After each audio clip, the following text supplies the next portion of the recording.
Vemos más esa tasa de interés de largo plazo vinculada a esa mayor compensación que están exigiendo los inversionistas por tener títulos colombianos en su portafolio, más que por la relación con la tasa de interés del Banco de la República. Cuentas y cuentos, el podcast del Banco de la República. Economía para escuchar y entender.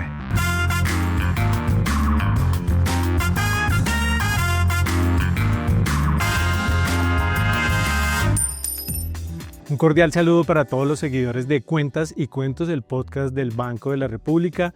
Bienvenidos a una nueva temporada de nuestro video podcast. Y en esta nueva temporada les cuento que tendré como invitados diferentes economistas del Banco de la República, integrantes todos del equipo técnico del banco, para que nos ayuden a entender y contextualizar sobre cómo la política monetaria termina influyendo, impactando el día a día y la vida de los y las colombianas.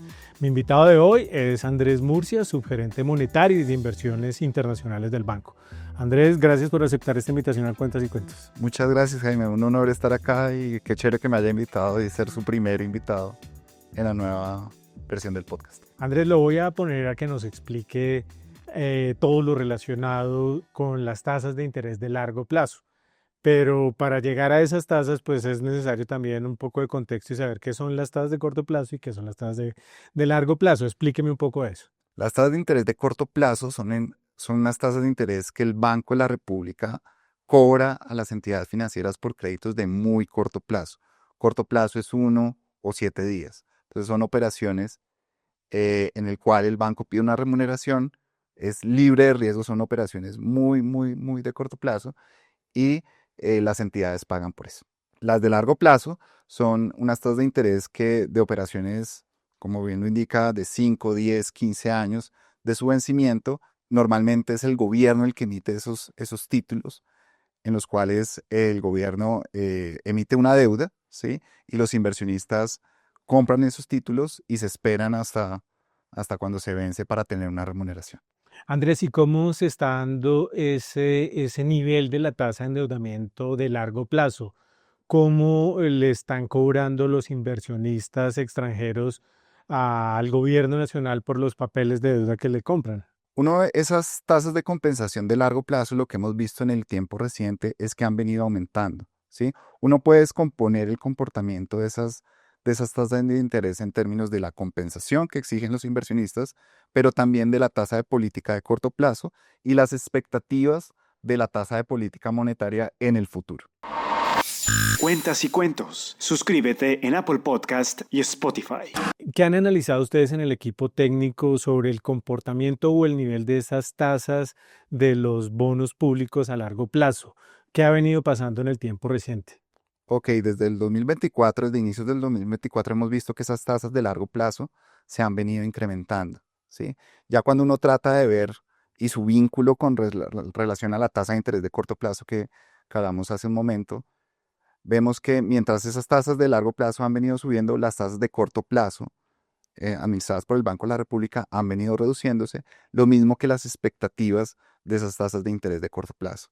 Entonces, sí se ve esa diferencia entre el comportamiento entre las tasas de largo plazo y las tasas de corto. Andrés, entonces, ¿qué están viendo los inversionistas para estar solicitando mayores compensaciones frente a esos bonos públicos que están comprando a largo plazo? Sí, pues esos títulos están dando una mayor remuneración porque los inversionistas están pidiendo una mayor compensación, ¿sí? Entonces puede estar asociado precisamente con una mayor percepción de riesgo por parte del emisor de estos títulos, que en este caso es el gobierno nacional. Entonces, a mayor percepción de riesgo, pues se exige una mayor compensación. ¿Quiere decir esto entonces, Andrés, que hoy están viendo mayor riesgo y por eso los inversionistas están pidiendo mayores compensaciones por los bonos que compran? Sí, en efecto hemos visto esa mayor exigencia a la compensación por parte de los inversionistas internacionales y también los locales. Son las tasas de interés que pagan el gobierno colombiano por esas operaciones de largo plazo, y podría decirse que sí, en efecto, digamos, una mayor percepción de riesgo, pues está detrás de esa mayor compensación en el tiempo. Andrés, gracias. Entonces sería como que Desde el 2024 aproximadamente los inversionistas están pidiendo mayores compensaciones por comprar los bonos del gobierno, ¿cierto? Y eso es porque están analizando que el gobierno se está endeudando más y que está pagando más intereses por esa deuda, ¿cierto? Sí, tal cual. Esa es la lectura, tal cual. Los inversionistas están pidiendo una compensación adicional por el riesgo que están asumiendo en invertir en títulos colombianos y eso es lo que está reflejando las tasas de interés de largo plazo. Andrés, ¿y qué implicaciones tiene para una economía como la colombiana que los inversionistas estén pidiendo mayor compensación por los bonos que compran? ¿Qué se deja de invertir o qué pasa al interior de nuestra economía cuando financiarse afuera es más costoso? Sí, en efecto, cuando el gobierno tiene que pagar una mayor cantidad de dinero por sus intereses, ¿sí? Deja de invertir esos recursos en otros usos, por ejemplo, en educación, infraestructura, salud y demás, que pueden llegar a ser, pues, socialmente más prioritarios, más que pagar los intereses de la deuda. Entonces, esos mayores costos de intereses se ven reflejados, digamos, en una menor disponibilidad de gastar en otras cosas.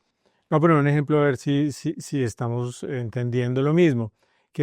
Por ejemplo, cuando un jefe de hogar tiene muchas deudas, va a un banco, le hacen mayores exigencias para prestarle una plata, se la prestan, pero como tiene más intereses, deja de gastar en otras urgencias de su hogar. Más o menos eso. Sí, tal cual. El gobierno funciona como una empresa, como una firma, ¿sí? Entonces tiene unas prioridades de gasto, unas prioridades y unas fuentes de ingreso, ¿sí? Entonces a medida que se solicita, digamos, se requieren mayor pago por intereses por la deuda que está adquiriendo, pues va a tener menos recursos para gastar pues en otros gastos más prioritarios. Cuentas y cuentos. Economía para escuchar y entender.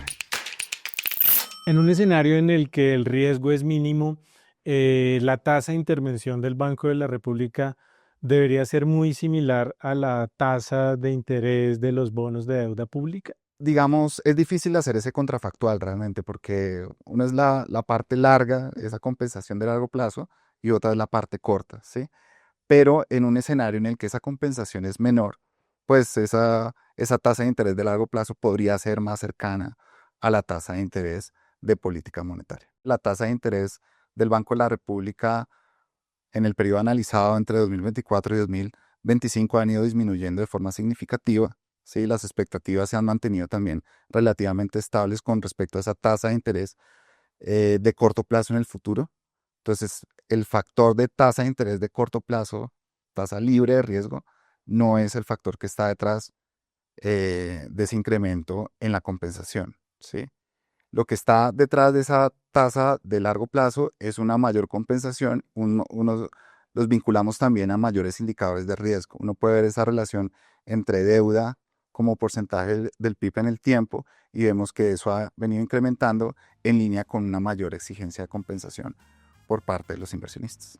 Pero ya para terminar y a manera de conclusión, hoy en día no hay una correlación directa entre la tasa de interés de intervención del Banco de la República y la tasa de interés de los bonos de deuda pública. En efecto, Jaime, vemos más esa tasa de interés de largo plazo vinculada a esa mayor compensación que están exigiendo los inversionistas por tener títulos colombianos en su portafolio, más que por la relación con la tasa de interés del Banco de la República.